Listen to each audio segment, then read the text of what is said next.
Right now on Good Morning America First Look, immigration crackdown. President Trump explaining his social media post in which he appeared to threaten war on Chicago. And Trump responding to questions about this massive immigration raid at a car battery plant in Georgia. What he's now saying about the need for foreign workers to train Americans. Tense moments for passengers arriving in the Caribbean, the hard landing as this plane's right wing hit the runway. Emergency slides deploying. We hear from witnesses. A disturbing crime on public transit. A young woman brutally murdered on a commuter train. The suspect has a long criminal record. What authorities are saying about this case and the change that's needed in the criminal justice system. Outrage after Russia's biggest attack on Ukraine since the war began. How the U.S. may soon punish Vladimir Putin. Epic comeback. Open their final season in this stadium with a stunning comeback win. How the Bills pulled off a stunning win against the Ravens, and what the 41-year-old hero kicker, just signed by the team last week, said after the game. Plus, the uproar as a woman is seen taking a home run ball from a father and son. We'll hear from that dad. Later, the big moments from the MTV Video Music Awards. And busted, the alleged wedding crasher who stole big money from a couple's wedding is arrested. What police found at his home. From ABC News, this is Good Morning America First Look. Good Monday morning. I'm Perry Russman for Andrew. And I'm Elizabeth Schulze. We're going to begin with President Trump threatening to send troops to Chicago, now explaining his social media post in which he appeared to threaten war on the Windy City. And he's also responding to questions about a massive immigration raid in Georgia targeting a car plant where nearly 500 people were detained. ABC's Nicole D'Antonio begins our coverage from Washington. Nicole, good morning. Well, Perry, good morning. Parts of Chicago are bracing for a surge of National Guard troops and immigration agents, while President Trump discusses a major raid in Georgia that targeted auto workers from South Korea. This morning, authorities in South Korea say workers detained during a massive immigration raid on this Hyundai battery plant in Georgia last week will be returned to their home country on a chartered flight.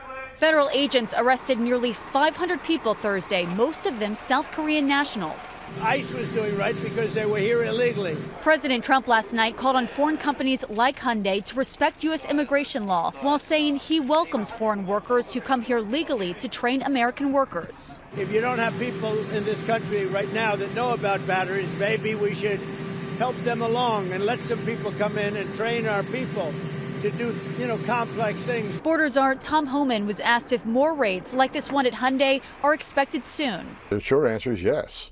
We're going to do more worksite enforcement operatives. The administration also confirming a new immigration crackdown is underway in Boston, targeting, quote, the worst of the worst offenders. Chicago is expected to be next. Solidarity is our shield. Protests popping up around the city.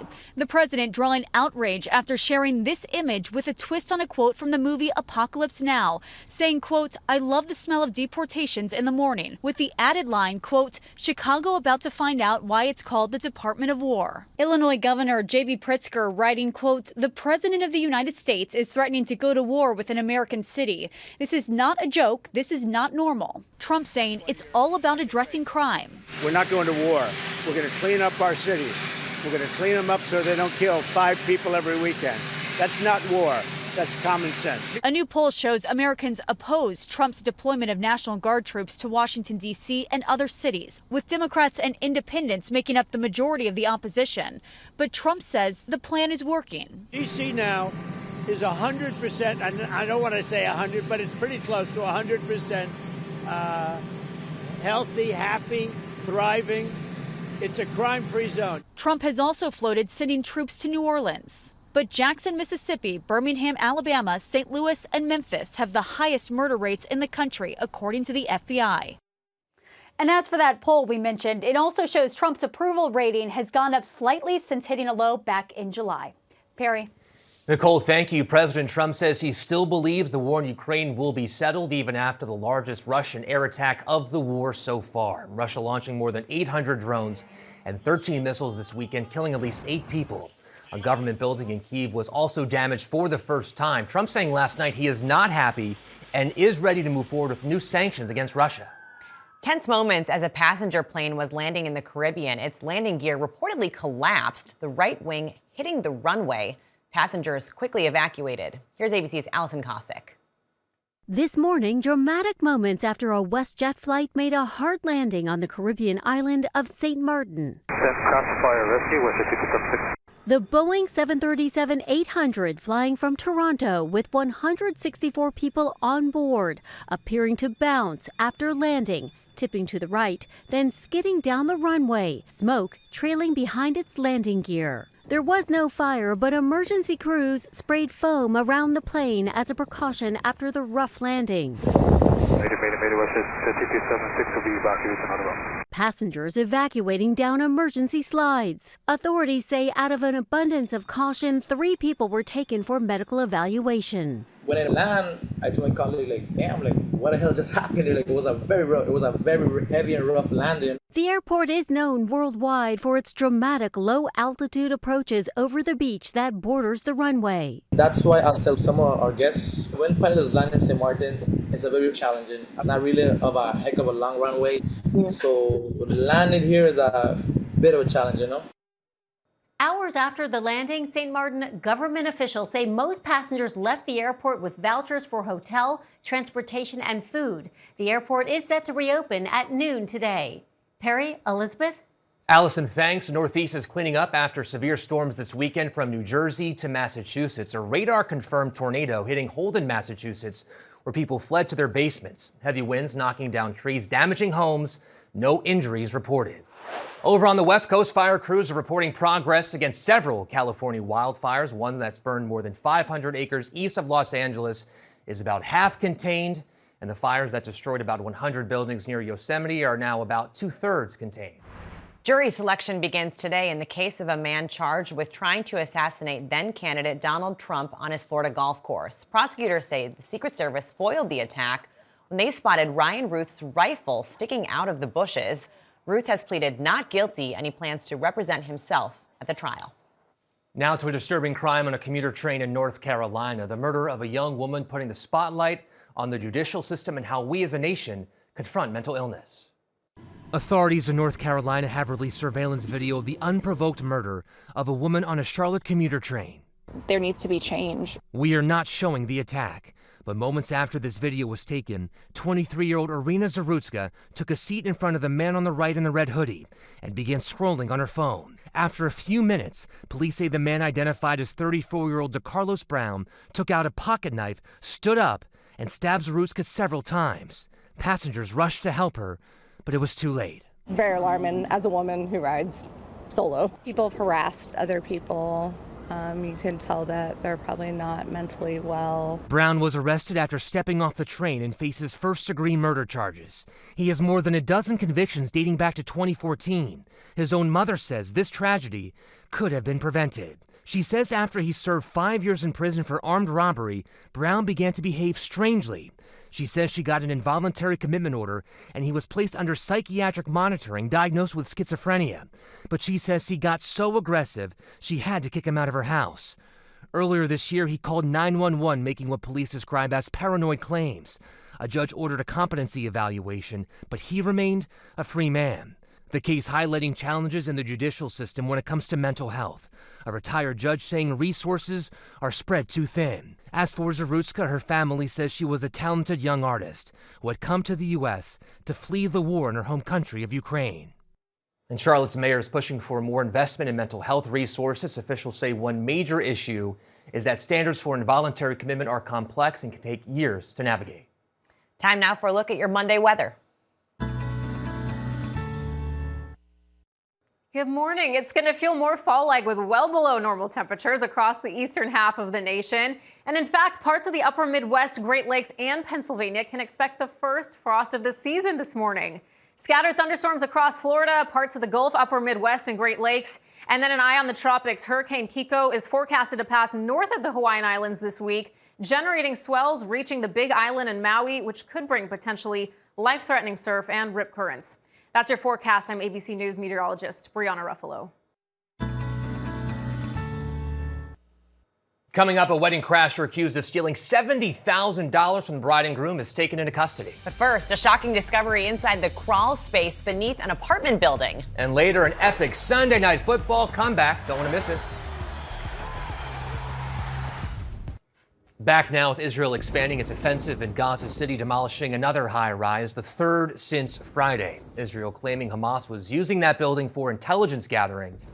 President Trump says he has issued a last warning to Hamas to accept a ceasefire deal. Meanwhile, breaking news this morning from Jerusalem, where at least 15 people have been killed in what's being called a shooting attack. Police say the attackers were neutralized soon after the shooting began. We turn now to the Pacific Northwest and a shocking discovery in the crawl space beneath a condo building. It's like something out of a horror movie. I cannot believe it. That really weird. Police in Oregon say a 40-year-old man was living in this crawl space of a condo building without the owner's knowledge. Police say the man, Benjamin Buckor, lived here for what they're calling an extended period of time, transforming the space into a home, complete with a bed, lights and chargers, even a TV. The family upstairs not realizing they had an uninvited neighbor, but they did hear bizarre noises coming from the space. I mean, I never imagined that they would be literally outside under my house. Ketzi Lutwig and her husband say they only made the discovery after a neighbor saw a man park his car nearby and walk to the back of the building into the crawl space. He saw a light on and knew something wasn't right. Impressive, like something out of like a zombie flick or something like that. Multiple neighbors say they've noticed damage on their own crawl space doors, as if someone were trying to break in. Police say meth was found in the crawl space. Buckor is now held on $75,000 bond. Well, 2 suspects are under arrest accused of stealing a newlywed couple's box of gifts from their wedding reception in Southern California. Take a look at this. Video shows one suspect taking off with the box. Police say they tracked him down along with the getaway driver and recovered about $70,000 in cash and checks. Police say they also found guns and drugs at the suspects' homes. Not what you want to happen on Nope. your wedding day. Coming up, a teenage pilot stranded in Antarctica is finally released. And also had the uproar as a woman is seen taking a home run ball from a father and son. We are going to hear from that dad. Back now with the American pilot and social media influencer finally released after being stranded for 2 months at an airbase off Antarctica. 20-year-old Ethan Guo returned to Chile after prosecutors dropped their charge of submitting a false flight plan, which he denied. He was fundraising for cancer research while trying to become the youngest person to fly solo to all 7 continents. Now to a moment in the stands at a baseball game and a father speaking out. This morning, new questions about the woman seen in this now infamous confrontation over a baseball. She said, I saw it first. The ball wasn't even in her row. It happened at the Phillies game in Miami after a home run ball landed in the stands. Fans scrambling to snatch it. Drew Feltwell dove in to get the ball for his son. I picked it up and turned around and felt like Super Dad, walked back to Lincoln, put it in his glove and gave him a hug. Feltwell's 10-year-old was at the game for his birthday, but the celebration quickly cut short. Stunned fans watching as this woman stormed over, grabbing the unsuspecting dad and shouting that the ball was actually hers. You took it from me! The standoff ending with the dad handing over the ball. All I could think was make her go away. And instead of turning my back and dealing with more of that, I gave her back the ball just to get her to go away and explain to my son that that's how you de-escalate a situation. Both teams later coming together to make things right for the birthday boy, giving Lincoln some swag bags and a signed bat. As for the woman, she was booed out of the stadium. If it's, on the ground and it's bouncing around and you've got a finger on it and somebody swipes it from you, sorry, bud, like you weren't fast enough. We've seen multiple people pay the price for their behavior in the stands this summer. This CEO was recently forced to apologize after he was caught snatching an autographed hat from a young fan during the U.S. Open. And back in July, a tech CEO and his head of HR resigned after their affair was exposed on the kiss cam at a concert at Gillette Stadium.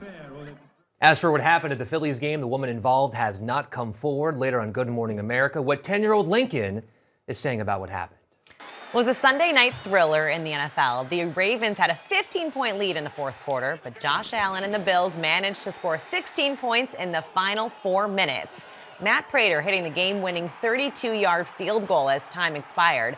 Prater, who is 41, just signed with the team last Thursday, and now he is the hero of their 41-40 win. I took a red eye, got to meet some of the guys, saw practice, got a good night's sleep, kicked a little bit Friday, and then rolled into the game. I met him in the locker room 2 days ago. He showed me a video of his son playing quarterback. He comes up to me, in the locker room before he even take the field. He just said, "Hey, I promise you I'm gonna give you everything I got tonight." Thankful he's here for us. Quite the debut with the Bills. After the game, Prater got the game ball. That was well-deserved. Some Bills fans who work here are very happy. Okay, a bizarre moment before the game for the Jets and Steelers. Somehow, this guy is on top of the flag during the national anthem. He crawls right off, though. Ow. He's okay, it looks like. I don't know, it's pretty bizarre. Coming up, the Pope declares a 15-year-old a saint. Plus, top moments from the MTV Video Music Awards.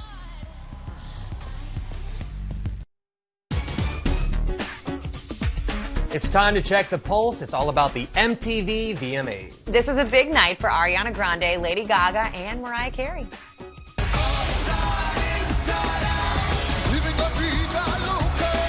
Ricky Martin transported us back to 1999 with a few of his hits. Before being awarded the first MTV Latin Icon Award. I want to dedicate this award to my kids. Lady Gaga won Artist of the Year and performed her hit Abracadabra. Busta Rhymes took home the Rock the Bells Visionary Award.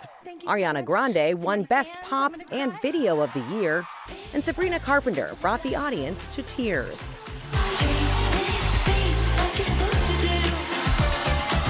Also winning Best Album. Other performers included Post Malone and Jelly Roll, and the VMA's Best New Artist, Alex Warren, performing one of the hottest hits of the summer. There was also a tribute to Ozzy Osbourne, who died in July. Rocker Young Blood, wearing a cross necklace given to him by Ozzy, opened with Crazy Train, then joined Aerosmith's Steven Tyler and Joe Perry on another Ozzy hit.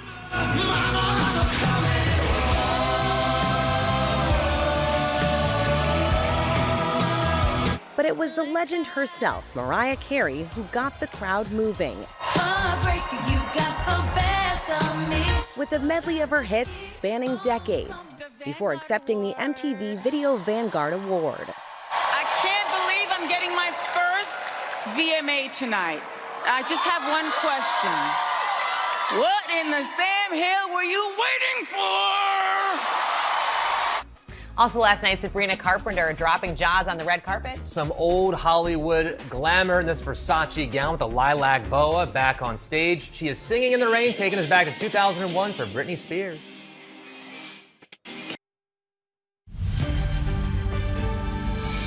Checking more top stories, immigration agents are conducting raids in Boston, and Chicago is bracing for an influx of troops as President Trump vows to clean up the Windy City.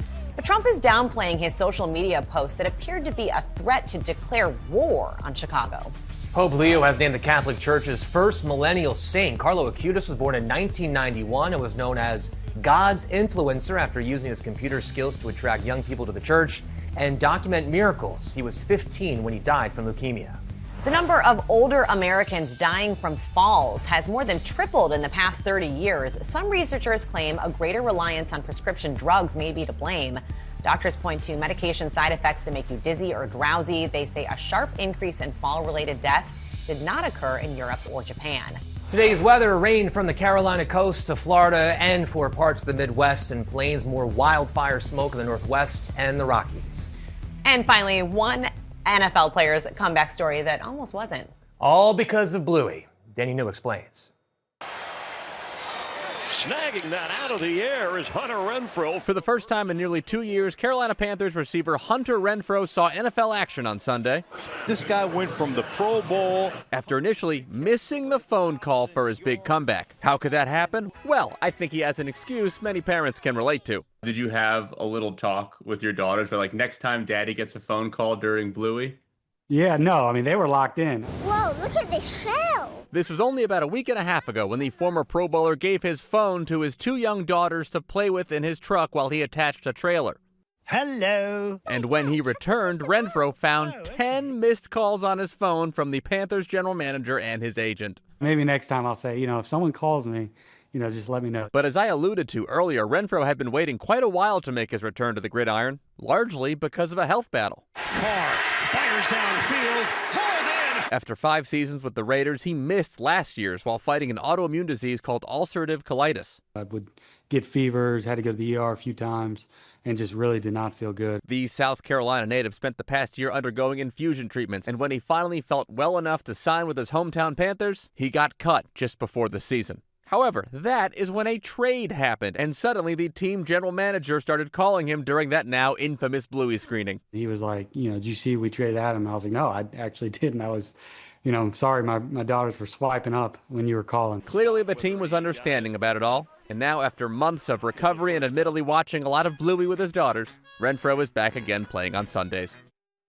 And as we learned over the weekend, guys, Bluey here has a movie coming in August of 2027. Hooray! Which will be distributed by our parent company, Disney. Guys, mark your calendars. 2 years from now. That's your first look. Have a great day, everyone.